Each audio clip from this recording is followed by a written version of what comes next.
एक बार की बात है, महात्मा बुद्ध के शिष्य आनंद कहीं जा रहे थे। रास्ते में उन्होंने देखा कि एक अधेड़ व्यक्ति एक चट्टान पर बैठा रो रहा है। वे उसके पास गए और बोले, क्या बात है वत्स, तुम कौन हो और क्यों रो रहे हो? आनंद की बात सुनकर उस व्यक्ति की सिसकियां थम गई। वह अपने आंसू पोंछता हुआ बोला, मैं पास के गांव का रहने वाला एक बदनसीब व्यापारी हूँ। मैं जो भी काम करता हूँ वह बिगड़ जाता है। व्यापार के चक्कर में मैंने अपनी पत्नी के गहने गंवा दिए, मैंने अपने परिवार को भी खो दिया, यहाँ तक कि मेरा घर भी गिरवी पड़ा है। मुझे तो लगता है कि मैं किसी काम का नहीं हूँ, मेरी किस्मत ही खराब है। उसकी बात सुनकर आनंद बोले, तुमसे किसने कहा वत्स कि तुम्हारी किस्मत खराब है? जरा मैं भी तो जानूं कि तुम्हारी किस्मत में क्या खराबी है। वह व्यक्ति बोला, पहले मैं खेती करता था, पर हर साल उसमें घाटा होता था। कभी सूखा पड़ जाता तो कभी ज्यादा बारिश के कारण फसल बर्बाद हो जाती। इससे परेशान होकर मैंने व्यापार करने का निश्चय किया।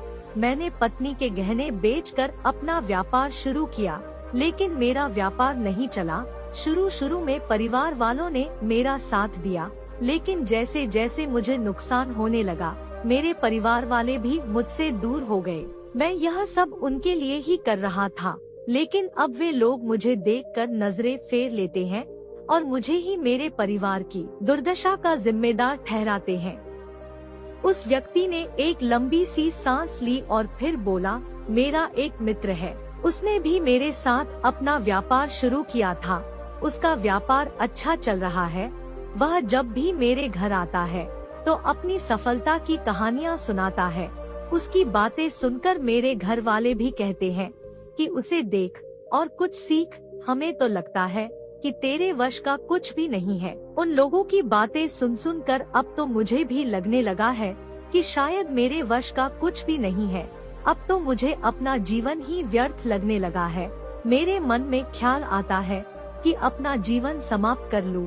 मैं यहाँ आया भी इसी इरादे से था, लेकिन हिम्मत नहीं कर पाया, इसीलिए यहाँ एकांत में बैठा विलाप कर रहा था। आनंद बोले, ओह तो ये बात है। वैसे क्या तुम इसके अलावा कुछ और भी कहना चाहते हो? उनकी बात सुनकर वह व्यक्ति बोला, एक और मेरा हर काम खराब हो जाता है, दूसरी ओर मेरा मित्र है जो हर समय मुझे नीचा दिखाने का प्रयत्न करा रहता है। मुझे समझ में ही नहीं आता है कि मैं क्या करूं। आनंद बोले, क्या तुम अपने मित्र की बातें सुनकर दुखी हो जाते हो? हाँ, मैं उसकी बातें सुनकर स्वयं दुखी हो जाता हूँ, उस व्यक्ति ने जवाब दिया। आनंद ने पूछा, तुम्हें किस बात का दुख होता है, अपने असफल होने का या फिर मित्र के सफल होने का? उनका सवाल सुनकर वह व्यक्ति एक पल के लिए सोच में पड़ गया। फिर वह बोला, अगर सच कहूँ तो मुझे अपने असफल होने का उतना दुख नहीं होता है जितना कि मित्र के सफल होने का होता है। अर्थात यदि तुम्हारा मित्र असफल हो जाए तो तुम्हें खुशी होगी? आनंद ने प्रश्न किया। वह व्यक्ति बोला, हाँ, मुझे बहुत खुशी होगी। इसका मतलब है कि तुम्हारी खुशी तुम्हारे मित्र पर निर्भर है। आनंद बोले, अगर वह चाहे तो तुम्हें खुश कर सकता है और अगर वह चाहे तो तुम्हें दुखी कर सकता है। तुम स्वयं से न तो खुश हो सकते हो और न ही दुखी हो सकते हो, अर्थात तुम अपने मित्र के गुलाम हो गए हो, इसलिए तुम्हारा कुछ नहीं हो सकता। ऐसा न कहे महात्मन, उस व्यक्ति ने हाथ जोड़ दिए।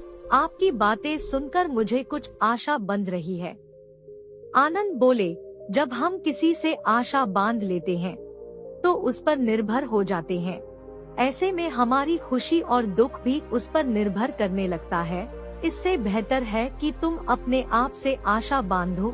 जब तुम ऐसा करोगे, साथ ही पूरे जतन से काम करोगे, तो तुम्हें सफलता अवश्य प्राप्त होगी। कहते हुए आनंद ने एक पल के लिए उस व्यक्ति की ओर देखा, फिर अपनी बात आगे बढ़ाई। तुम्हें लगता है कि तुम्हारा मित्र तुम्हें दुखी करने आता है, पर अगर विचार करो तो वह बातें तो सच्ची ही कहता है। वह अपने संघर्ष और अनुभव की बातें बताता है। तुम उन बातों से बहुत कुछ सीख सकते हो। तुम्हें इसके लिए उसका धन्यवाद करना चाहिए कि तुम्हें घर बैठे कुछ अनुभव मिल रहे हैं। तुम उन अनुभवों का लाभ उठाओ, नई शुरुआत करो, कर्म करते जाओ, हार मत मानो, एक दिन तुम्हें सफलता अवश्य मिलेगी। आज तुम जिसे अपना बुरा वक्त या बुरी किस्मत कह रहे हो, एक दिन यह बदल जाएगी। इसी के साथ तुम्हारे विचार भी बदल जाएंगे।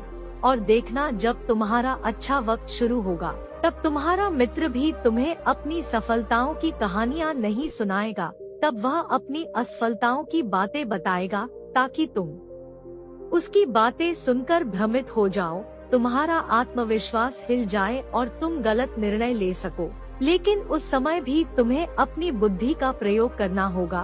तुम्हारा मित्र जैसे आज तुम्हें दुखी करने आता है, उसी तरह उस समय भी वह तुम्हें दुखी करने आएगा, क्योंकि जिस तरह उसे दुखी देखकर तुम्हें मजा आता है, उसी तरह उसे भी तुम्हें दुखी देखने में उतना ही मजा आता है। वह व्यक्ति बोला, आपने सही कहा, लेकिन मेरा सबसे बड़ा दुख यह है कि मेरे परिवार के लोग भी इसमें शामिल हैं। वास्तव में मैं तो अपने परिवार के लिए अच्छा करना चाहता था, लेकिन वे लोग भी मेरी बात नहीं समझते हैं। वे भी मुझे गलत कहते हैं और अब तो वे मेरे साथ भी नहीं हैं। आनंद बोले, मैं सब समझ गया, तुम सांत्वना चाहते हो। वास्तव में इस दुनिया में सभी लोग सांत्वना ही चाहते हैं। हम चाहते हैं कि हम जब भी कुछ करें तो लोग हमारी प्रशंसा करें, लेकिन आमतौर से ऐसा नहीं होता है, इसलिए हम दुखी हो जाते हैं। हमें लगता है कि हमारे मित्र, परिवार वाले सब मतलबी हैं। लेकिन तुम अगर किसी को अपना परिवार मानते हो और उसके लिए कुछ करना भी चाहते हो, तो तुम्हें ऐसा क्यों लगता है कि तुम दूसरों के लिए कुछ कर रहे हो? वास्तव में तुम अपनी खुशी के लिए कर रहे हो, इसलिए परिवार के लिए कुछ करना वास्तव में अपने लिए ही करना होता है।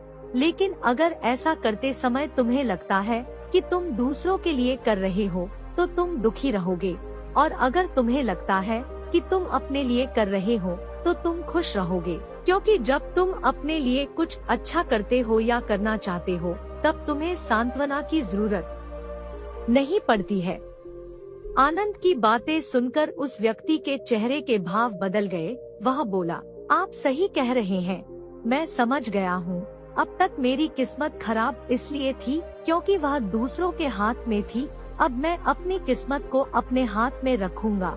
मैं फिर से प्रयत्न करूंगा, पूरे मन से काम करूंगा, और जब तक सफलता नहीं मिल जाती, चैन से नहीं बैठूंगा। उस व्यक्ति की बात सुनकर आनंद मुस्कुराए और उसे एक छोटी सी डिबिया देते हुए बोले, इस डिबिया को हमेशा अपने पास रखना। इसमें एक ऐसा राज है जो तुम्हें बड़े से बड़े दुख से भी बाहर निकाल लेगा। लेकिन इसे तभी खोलना जब तुम्हारे जीवन में कोई रास्ता न सुझाई दे और तुम्हें लगे कि सब व्यर्थ है, यह दुनिया व्यर्थ है और यहाँ रहना भी व्यर्थ है। उस व्यक्ति ने आनंद को धन्यवाद दिया और डिबिया को लेकर चला गया। उसने नए उत्साह के साथ फिर से अपना व्यापार आरंभ किया।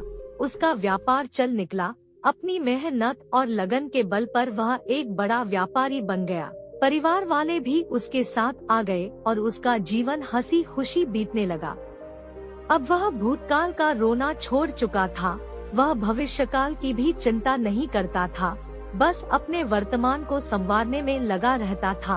और जो कुछ भी वह करता था, वह अपने लिए करता था, अपनों के लिए करता था, इसलिए वह प्रसन्न था। उसके जीवन में अब कोई दुख नहीं था। लेकिन वक्त हमेशा एक जैसा नहीं रहता है, वह बदलता रहता है।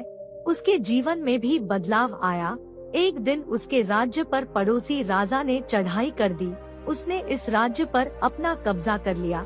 उसके सैनिकों ने चारों ओर लूटमार मचा दी।